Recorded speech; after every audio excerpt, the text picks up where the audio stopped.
Hello everyone, my name is Drishti and you are watching Recap 2024 by Drishti IAS. In this video, we will be talking about the major judgments which has been delivered by various courts in 2024. These can be important for our examinations. So let's start our discussion with the first one, that is related to your electoral bonds. The name of the case is Association for Democratic Reforms versus Union of India. This is the case where Supreme Court has held that the electoral bond scheme will be held unconstitutional. Okay, so we'll be seeing that what were the issues involved over here. Does the electoral bond scheme infringe upon the voters' right to information? Now, there was this clause of anonymity which was there, that the information of donor will not be disclosed in the public space, or you can say that even the government will not be able to know about the information of the donor. Now, this was one of the things which was causing issue over here, because they are saying that voters has right to information, voter has right to know from where the funding of the political party is coming from. So that was the one thing. Second thing, whether the provision of the electoral bond scheme and the amendments made to various acts like representation of the people, etc., violate the right to free and fair election under Article 14, 19 and 21. Now, you know that Election Commission of India has power to superintend, control and direct the election with respect to the various bodies over here, and according to which we have to go for the free and fair elections. Okay. Now, the problem is that it was seen that in the electoral bond scheme, the party which was there in power, or the ruling party, has got most of the contribution by the, or you can say most of the donation under the electoral bond scheme. Now, because of which there was this question which was raised, that whether it is affecting the free and fair nature of the election or not. Okay, so that was the second issue. Now, here you can tell me that which article of the Indian Constitution is giving Election Commission of India a power to conduct free and fair elections. Okay. Anyways, issue number 3 is that it is related to the transparency. When we are talking about the clause of anonymity which was there in the scheme, so that means that is hindering the transparency over here. So issue third was whether the electoral bond scheme infringes upon the transparency of the political donations and violates the principle of accountability in the electoral process. So these were the issues which was involved over here. Now, the judgment which was given by the court was that they have gone through the each and every issue over here, and then they have pronounced the judgment. Before that, here you can see there are some features of the electoral bond which are given over here.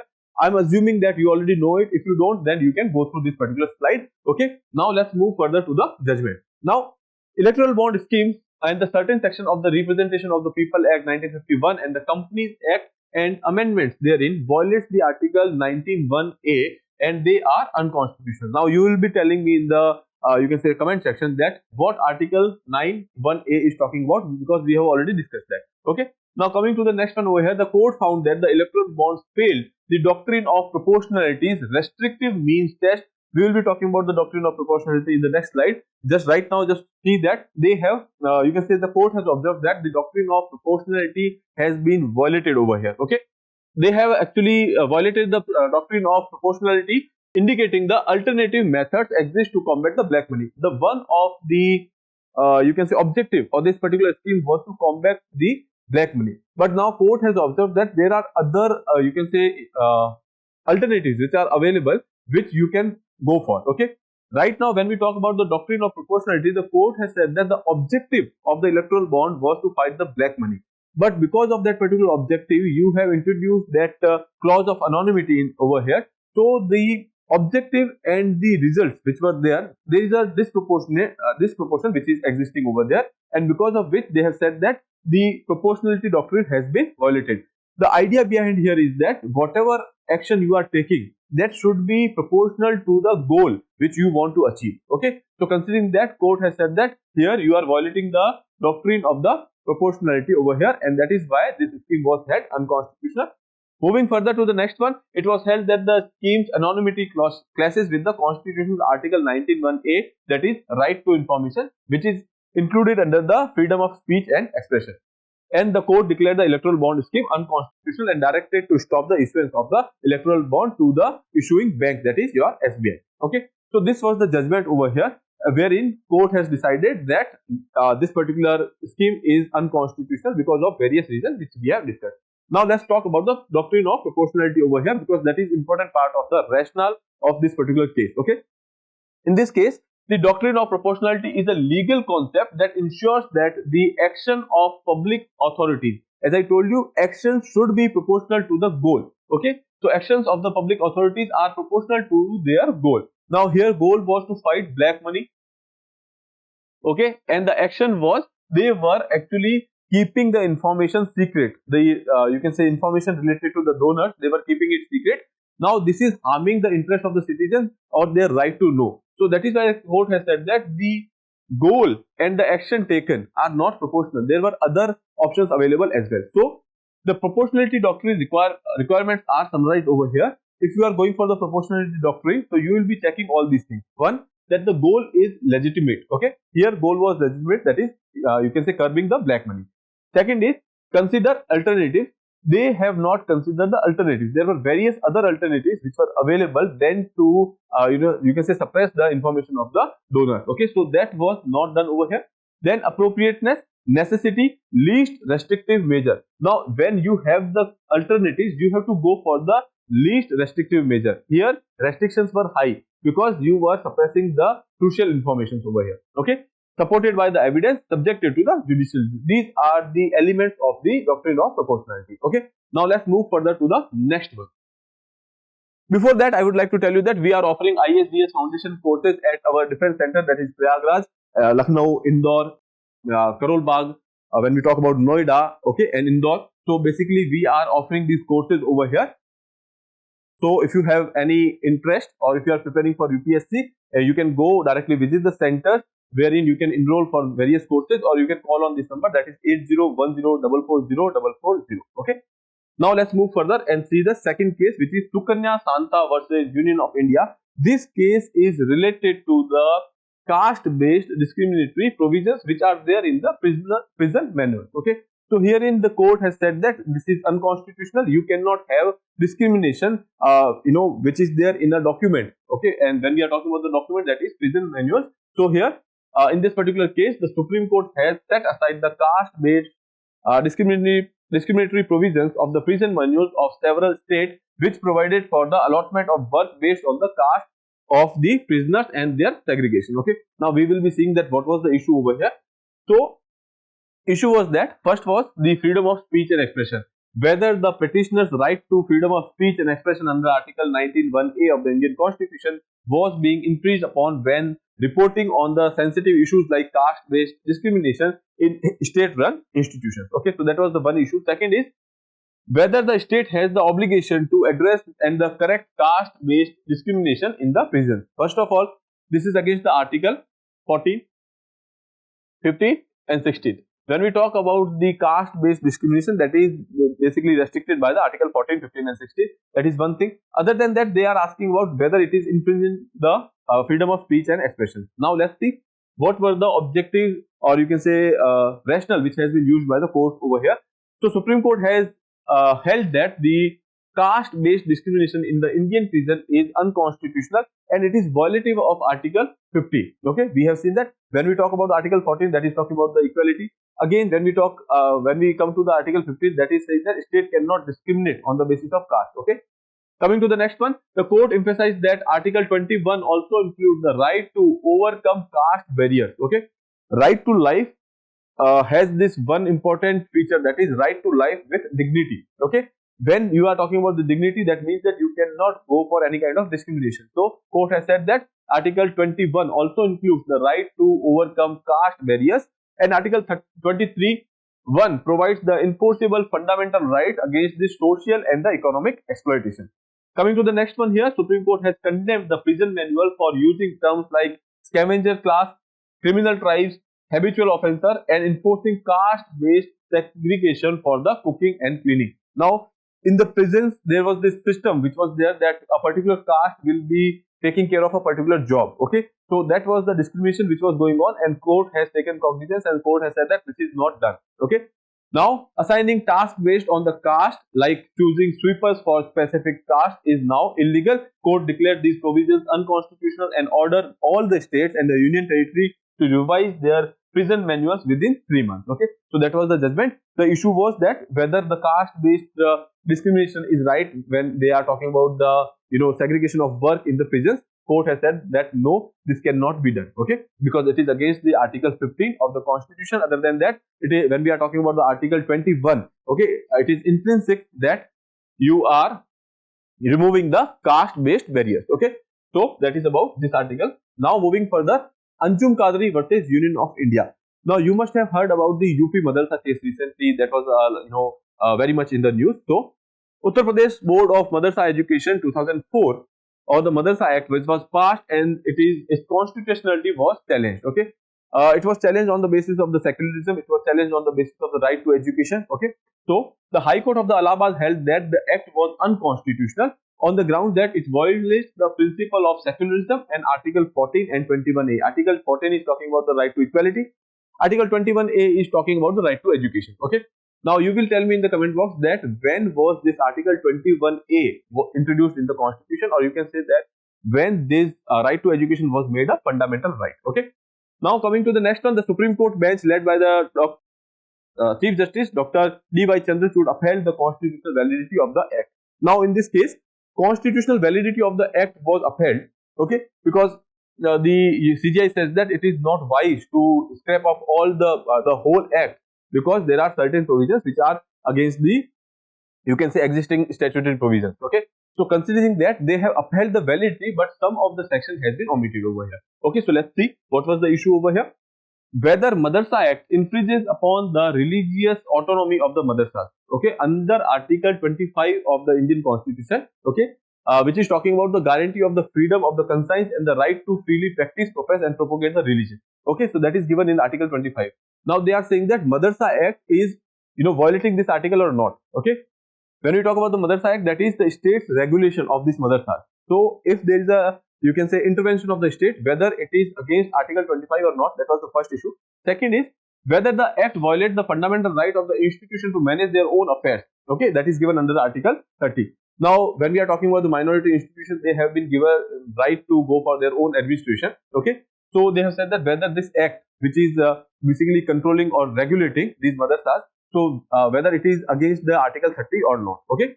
Third is whether the act violates the right to education, Article 21A, because right to education, when we are talking about, so it is mostly talking about the secular education, or when we are talking about the opportunity to give the modern sciences or the modern education to the children, okay. So here you can see Article 21A is talked about over here. Right to education guarantees free and compulsory education to children ages from 6 to 14 years, okay. Now they are saying that since you are going for the religious education over here, okay, and you are regulating the curriculum over here, and the question has been raised on the quality of the education which is given in the madrasas. So on the basis of that, okay, since student has a right to go for the quality education, so it is against that or not, okay. So this was the third issue which was over here. The interplay between the Article 21A, that is right to education, and the Article 30, that is right of minorities to administer their own institution.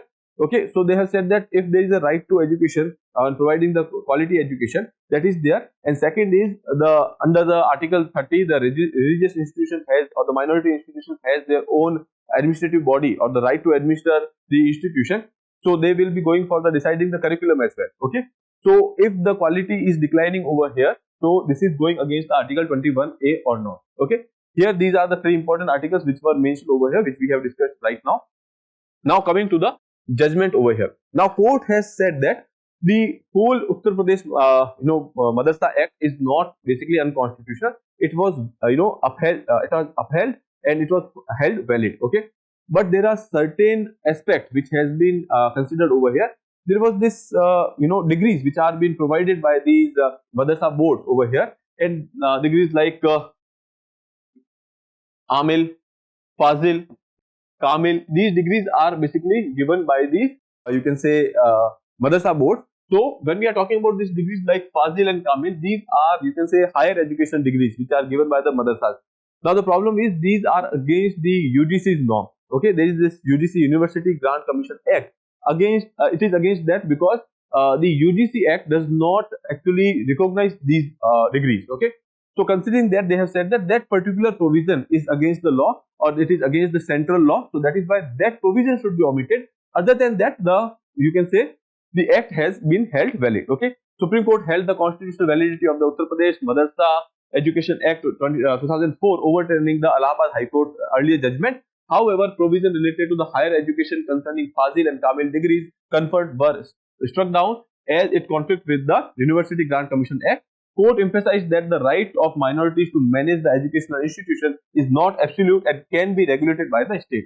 As I told you, in India, we have a different concept of secularism wherein state can intervene when they seem like it is fit to intervene. Okay, so state can go for the regulation. Okay, so that is what has been given over here. Moving further, state of Punjab and others versus Davinder Singh and others. Okay, Supreme Court has upheld the subclassification of among the scheduled caste and scheduled tribes. Now, in this case, when we are talking about the state of Punjab versus Davinder Singh and other case, in this case, the question was related to the subclassification among the scheduled caste and the scheduled tribe. Okay, when we are talking about the reservation. So let's see what has been over here. So issue was that whether the subcategorization in the reservation within the scheduled caste violates the principle of the equality and the fairness under Article 14, 15 and 16 of the Constitution. Okay, because obviously when we are talking about the reservation, you know that under Article 14 is talking about the equality, Article 15 and 16 is talking about the affirmative action. Okay, so whether the scheduled caste constitute a homogeneous or the heterogeneous grouping. Homogeneous grouping, that means that you cannot go for the subclassification. Heterogeneous grouping, that you can go for the subclassification. Now, whether the state can reallocate or redistribute the reservation benefits among the subcaste within the scheduled caste category or not. So overall, the question is that whether you can go for the subclassification of scheduled caste and scheduled tribe or not. Okay. Now let's see. Here the court has said that yes, you can go for it. Court upheld the subclassification among the scheduled caste and scheduled tribe to ensure benefits reaches the most disadvantaged. The court affirmed that the subclassification is permissible under Article 14, 15 and 16, emphasizing that the scheduled caste are not a homogeneous group. It is not a homogeneous group. That means that there are distinctions between or the amongst these castes. So that means that it is a heterogeneous group. So you can actually subclassify them. Okay. State must collect data to show inadequate representation. So quantifiable data should be there. It is showing that there is inadequate representation which was there and on the basis of which reservation can be given. Then here you can see the logical corollary of the identification of a caste or group as scheduled caste is not that this creates a homogeneous group. That means that if you are going for the giving a status of scheduled caste to a particular group, okay, or the community, that does not mean that they cannot be further reclassified. Okay, so that is about the judgment over here. That means that subclassification in the reservation of the scheduled caste and scheduled tribe is allowed. Earlier when we talk about the OBC, you know that OBC has been subclassified as you can say familiar and non-familiar. So similar classification can be there in scheduled caste and scheduled tribe. Okay, now moving further to the next one, a mother of X versus state of Maharashtra right to abortion. Now there was this lady who was a minor, and because she has undergone you can say the sexual assault, and because of which she got pregnant. Earlier she did not know about it, but when she got to know about it, she wanted to terminate it. Okay, so she has approached the court over here, and the High Court has said that they will not allow the termination of pregnancy. Okay, then she has moved to the Supreme Court, and Supreme Court has considered various factors, and Supreme Court has allowed the pregnancy to be terminated over here. So issue over here is that in this case, I have already told you that what was the case about. Now let's see what was the issues involved over here. Whether denying right to abortion or the termination of pregnancy violate the right to life and reproductive autonomy under Article 21. Now if they ask you that right to have a reproductive autonomy is part of which article, that is Article 21. Okay, so here they have said that is there a violation when you are declining or you can say you are denying a right to a lady for the right to abortion. Okay, so that was one issue over here, whether right to abortion or the termination of the pregnancy violated the right to life and the reproductive autonomy under Article 21 of the Indian Constitution as part of the dignity, autonomy and the reproductive choices. Second is the scope of the fundamental right as a pregnant person in relation to the physical and the mental health protection. Okay, so what court has done over here is that Supreme Court has ruled in the favor of the pregnant lady over here, and they have allowed the termination of the pregnancy. Okay, So the court ruled in the favor of the terminating the pregnancy, overruling the High Court's decision. It found that the continuing the pregnancy would harm the minor's physical and the emotional well-being. Here court has said that the medical board has to consider the emotional, physical and the mental well-being of the person as well. Okay. The court also reaffirmed that the reproductive rights are fundamental rights under Article 21. So if someone is asking you that whether right to have a child or the reproductive rights are basically part of your fundamental rights under Article 21. Okay. Here one more thing is there that you can tell me in the comment box that right to marry person of your own choice is part of which fundamental right? Okay, which article gives you a right to marry the person of your own choice? Okay, so you can tell me in the comment box. This question has been asked in the UPSC. Okay, now coming to the next one over here, that the medical board must evaluate both physical and the emotional factors as well. The court stated that the right to choose and reproductive freedom is a fundamental right under Article 21 of the Indian Constitution. So that was the judgment. So that is what is important for you to understand, that the reproductive rights are basically fundamental rights under Article 21. Okay. Now coming to the next one, Bilkis Yaqub Rasool versus Union of India and others. So in this particular case, what has happened is that in 2002 there was this Gujarat right. Okay. During that right, this person, this lady Bilkis Bano, she has been gang raped and there was the family members, they have been killed over here. She has approached to the, you can say, courts over here, and after that, after due consideration, Supreme Court has transferred the case from the Gujarat to Maharashtra, because this incident has taken place in Gujarat, and to ensure that the free and fair trial is there, so they have transferred the case to the Maharashtra. Maharashtra court has actually convicted the, you can say, accused over here. And then court, this particular case goes to the High Court. High Court also upheld the conviction. Then goes to the Supreme Court. Supreme Court also upheld the conviction.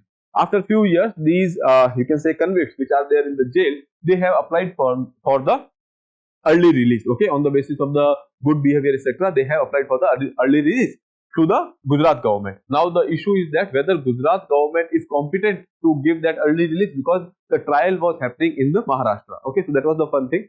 Okay, so here let's see the issue, validity of the remission, whether the Gujarat government's decision to grant remission to 11 convicts in the Bilkis Bano case was lawful under section 432 and the section 433 of the CRPC. Okay, so here the question of the jurisdiction arises. Okay, second is whether the Gujarat government has the authority to decide on the remission because the trial was conducted in Maharashtra.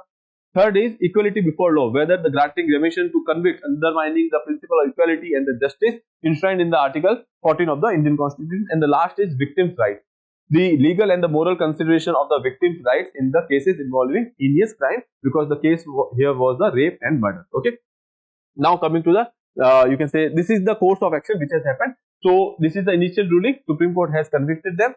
Then they have applied for the remission. Gujarat government has taken a decision. So Bilkis Bano has gone to the Supreme Court. Supreme Court initially said that Gujarat government is competent enough, but then she has, you can say, filed a writ petition. In that writ petition, Supreme Court has overturned their own judgment, saying that the Gujarat government is not the authority to decide on that because they do not have the jurisdiction. Okay, and after that, the Supreme Court has delivered the judgment, and they have said that the remission is not valid, and they have revoked the remission, and they have asked the accused to come back to the jail. Okay, so that was the whole issue over here. And let's see the court judgment. The Supreme Court has set aside the remission granted to the 11, you can say, convicts of the Bilkis Bano rape case. So they have actually revoked the remission, and then they have said that the Gujarat government's remission order was illegal and lacked jurisdiction, which we have already seen.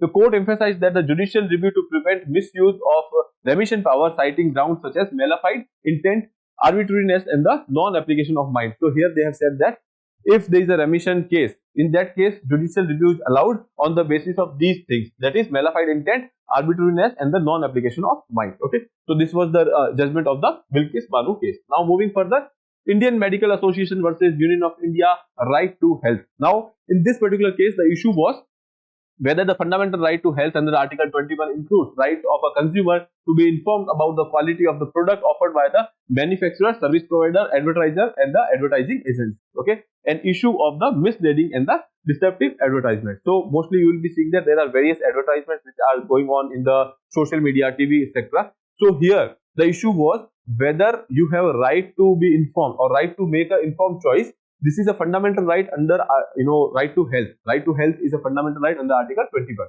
Okay, so basically here they are saying that right of a consumer to be informed is a fundamental right or not. That was one thing. Second thing is issue of misleading and the deceptive advertisement, wherein who will be having the accountability for that. Okay, so Supreme Court over here has set the accountability, and they have said that right to the health also involves the consumer's right to be informed about the product quality. Now, if I ask you one question, so you have to answer me in the comment box that right to be informed about the product quality is a fundamental right under which article. Okay, you can tell me in the comment box. Now, to ensure that the health is protected not only in the physical well-being but also in the terms of the informed choices regarding the products and the services. Other than that, court has said that in the case of the misleading advertisement pose a significant risk to the public health and consumer rights as well. So here the responsibility will be of all the stakeholders, both the advertisers as well as the endorsers, which are basically the celebrities which are there on the screen promoting the particular product. So responsibility will be of both the parties over here. Okay, so that has been given in this particular case, that is your Indian Medical Association versus Union of India. Okay, now moving further to the next case, that is Mubarak Ali versus State of Uttar Pradesh. Now this is related to the prolonged trial. Okay, now when we are talking about the trials, if trials are going for too long, so this is against, you can say, the delivery of justice. Okay, so issue involved, let's see, whether the accused prolonged detention of 7 years without trial violates his fundamental right to have a speedy trial under Article 21. Whether delay in the trial of a case under Section 304B of the Indian Penal Code impacts the right to have a free and fair trial and the justice. Okay, so basically they are saying that whether if you are going for the, you can say, prolonged detention of a particular person and you are not going for the trial in a speedy manner, so is it against the fundamental right? Yes, they have said that this is against the right to speedy trial under Article 21 of the Constitution. So here this is the summary of the case, that there was this person who was arrested in 2017. Then he has submitted a bail plea. Then the state government has actually put forward their opposition over here, and court's observation, Supreme Court here has observed that the trial was delayed unduly. Okay, so Article 21 has been violated over here, and ultimately Supreme Court has granted the bail to the person because the trial has been actually delayed without any reasonable excuse. Okay, now here you can see court judgment. The Supreme Court observed that the prolonged detention without a trial undermines the constitutional right to speedy trial, which is part of the right to life and liberty under Article 21. It stressed that the delay in the trial affects the fairness of the proceedings and mental health of the accused. Court also emphasized that the need for the judicial system to prioritize the expeditious disposal of the cases, particularly those involving the extended pre-trial custody, to avoid violation of the constitutional right. That means that you cannot go forward with the, you can say, detention if you are not going for the trial. There are certain provisions which are there in the CRPC. If a person has actually served, you can say, more than half of his, you can say, sanctioned, you can say, when we are talking about the imprisonment or the punishment which is mentioned in the law, and during the trial phase, if a person has actually been inside the jail for half of that particular period, then there is a provision for the bail as well. Okay, so considering that, they have said that delayed justice is justice denied. So that is why they have said that there is a right to speedy trial, that is a fundamental right under Article 21. Now, Lucknow Nagar Nigam and others versus Kohli Brothers Color Lab Private Limited and others. Now, here the issue was related to the enemy property. Okay, enemy property is a property. Let's say there is a property which was belonging to a person and who has migrated to Pakistan. Okay, now we have given this status of the, there's such particular property as the enemy property.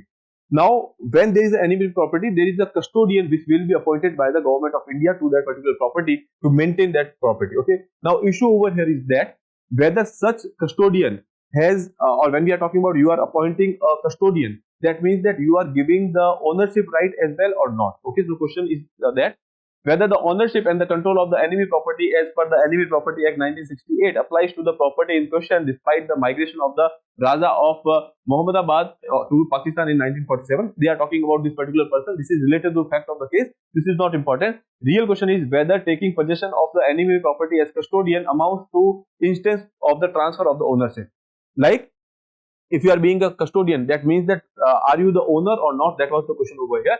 So, court has said that the Supreme Court observed that having regard to the salutary principle of the Article 300A of the Constitution of India, we cannot constitute the taking possession of the enemy property for the purpose of administration of the same by the custodian as an instance of transfer of the ownership. So here they have said that being a custodian is different and being an owner is different.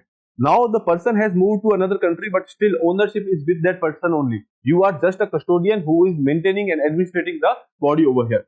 Now it was further held that the expression person in the Article 300A covers not only a legal or the juristic person, but also a person who is not a citizen of India. He has moved to Pakistan, but still he is a person in the you can say 300A, Article 300A of the Constitution. So still he is having the ownership right. Okay. The expression property is also having a wide scope, including not only the tangible or intangible property, but also the right, title and the interest in the property. That means that not only the physical property, but along with the physical property, the paperwork, or you can say the title of the property, ownership right of the property, these are also forming the part of the word property here. Okay. So here, if you are being a custodian, that does not mean that you have become the owner of that particular property. Owner is still the same person. Okay. So that has been held in this particular case.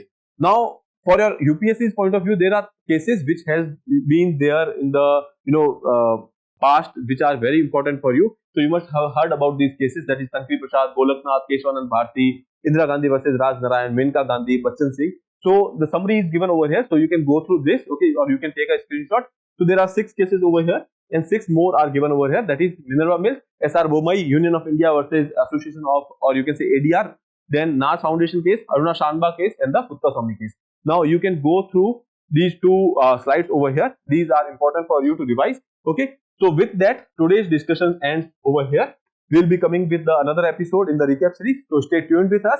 If you have not subscribed the channel, please subscribe it. There will be a question which will be pinned in the comment box. You can answer that. Okay. Other than that, I have asked various questions in the session. You can answer that in the comment box. Have a nice day. Thank you.